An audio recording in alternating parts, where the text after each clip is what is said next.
9. Lei è davvero fortunata. Sì, questa sera sono imbattibile. Allora accetterebbe qualsiasi tipo di scommessa? Caro Tess, lei mi fa arrossire. Non sapevo che i banchieri fossero dei tali Don Giovanni. Bentornati in soffitta, dove il passato rivive e il fascino di un'epoca indimenticabile continua a farci sognare con la bellezza delle sue protagoniste. Se ancora non lo avete fatto, iscrivetevi al canale e attivate la campanella per non perdere nessuna delle nostre avventure nel mondo della cultura pop anni 70, 80 e 90. Oggi ci addentriamo in un film iconico del cinema erotico italiano, Maladonna, 1984, diretto da Bruno Gaburro e interpretato dalla magnifica Paola Senatore. Avanti, parla. Si può sapere che cosa vuoi veramente da me? Siamo all'inizio del Novecento, dove Maria, interpretata da Paola Senatore, moglie insoddisfatta del ricco proprietario terriero Osvaldo, è stanca della sua vita vuota in campagna. Nonostante abbia un amante, Alessio, un giocatore incallito, la sua vita è segnata da un continuo desiderio di qualcosa di più passionale. In mezzo a feste mondane e complotti per ottenere denaro con l'inganno, Maria si trova coinvolta in un intrigo pericoloso, organizzato dal banchiere Tesser, che desidera impadronirsi delle proprietà di Osvaldo. Ora che intenzioni hai? Lo hai detto tu, non l'ho scelta. Un gentiluomo che vince non può lasciare il tavolo di sua iniziativa. Vediamo, mi devi esattamente 840.000 lire. La sensualità e il gioco d'azzardo diventano gli strumenti di questo dramma. Maria, che cerca di trovare una via di fuga dal suo matrimonio privo di amore, si consegna completamente a questo mondo di eccessi, fino a un tragico epilogo. Uccisa accidentalmente durante un confronto con Alessio, la sua vita finisce nel disastro, lasciando liberi Osvaldo e Claudia, una misteriosa figura coinvolta nell'intrigo, di vivere il loro amore senza ostacoli. Ma è proprio Paola Senatore a dare anima e corpo al film. Nel ruolo di Maria, Senatore incarna alla perfezione il tormento e la passione di una donna imprigionata in una vita soffocante. La sua performance è un perfetto esempio di come la bellezza e la sensualità possano essere potenti veicoli narrativi. Con la sua presenza scenica magnetica e una bellezza fuori dal comune, Paola Senatore riesce a catturare l'attenzione del pubblico in ogni scena, lasciando trasparire sia la vulnerabilità di Maria, sia la sua forza interiore.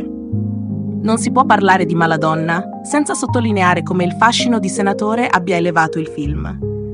Le sue scene erotiche, pur essendo provocatorie, sono anche espressive del conflitto interiore della sua protagonista.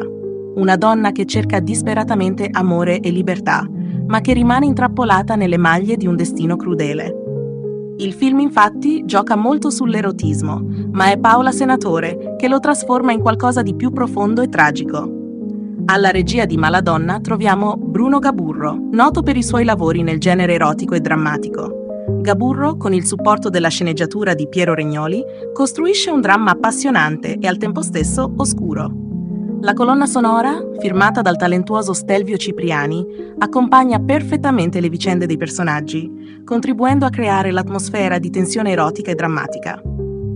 Nel cast, oltre a Paola Senatore, spicca Maurice Poli nel ruolo di Osvaldo, il marito ricco e distaccato, mentre Dan Stephen interpreta Alessio, l'amante ribelle e inaffidabile. La trama si arricchisce ulteriormente con personaggi come Claudia, interpretata da Paola Corazzi, che incarna il lato più subdolo del film, manipolando gli eventi a proprio vantaggio.